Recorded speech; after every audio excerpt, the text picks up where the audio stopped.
Hi everyone, we're back learning more about time.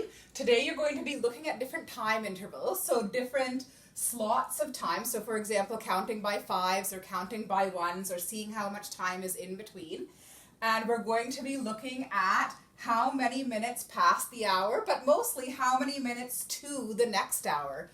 So if you're looking at minutes past, it's looking to see how far past the hour the minute hand has gone. So we know the hour starts here at the 12, which is 0 minutes, and then it continues around the clock all the way to 60 minutes. So if we want to find out how many minutes past the hour, we would start here and count how far the minute hand has gone. So here we can see it right there, and if we want to find out how far it's gone, we can just go like this. 5, 10, 15, 20, 25, 30, 35. And now we're going to have to start counting by ones, since if I go another 5, I'll be past that minute hand. So we're at 35, 36, 37, 38. So we can see that it is 38 minutes past. And now I'll look to where my hour hand is. So I can see that it is not yet at the 7, which means it's still 6. 38 minutes past 6. We also know this time as 6:38. All right, now if you want to find out how many minutes to the next hour, all right, that means we're looking ahead. So we're going to see how much time it's going to take that minute hand to get to the next hour. So in other words, get up to the 12.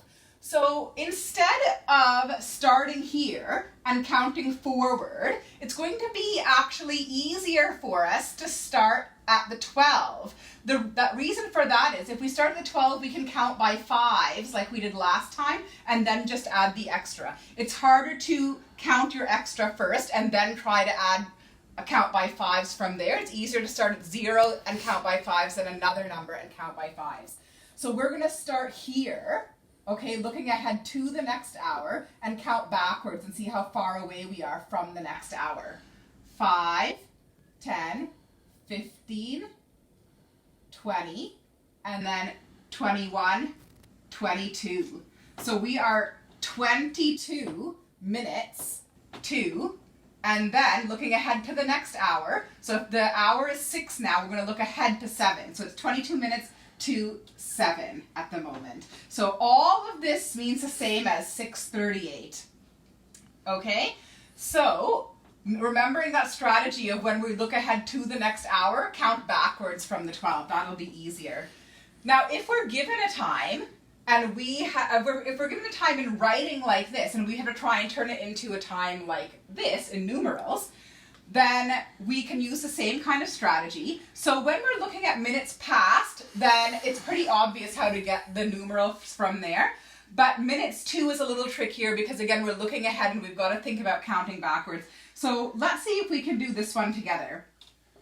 So it says the time is 27 minutes to 4. So that means we're 27 minutes away from being at 4, which means we're still at 3. And 27 minutes away from 3 means we're a little more than halfway. Okay, so we can go ahead and put the hour hand in. Now, 27 minutes to 4. So we're going to start at 12 and count backwards 27. 5, 10, 15, 20, 25, 26, 27. All right, now do we know what time that is? What is that time? And if we want, we can actually start here and figure that time out. So that's 5, 10, 15, 20, 25, 30, 31, 32, 33. So that means that it is 3:33 if we are 27 minutes from 4. Now I'm going to show you one more way to find out your minutes too, just in case you don't have a clock that you can count backwards on. The other thing you can do is we know that counting backwards also is subtraction. So if we start at 60 minutes, we know it's 60 minutes to make a full hour, and then take away the amount that's left to go, then we'll be left with the minute the current minute. So we're going to have to do a bit of regrouping here. So we'll have to borrow from the tens, and that we have 5, 10 ones here, 3, and 3, and we get the same answer as we got by counting around that clock. So subtraction will also work to help you find how many minutes to the next hour. All right, so you've got a few strategies here you can use. Have fun and let me know if you have any questions.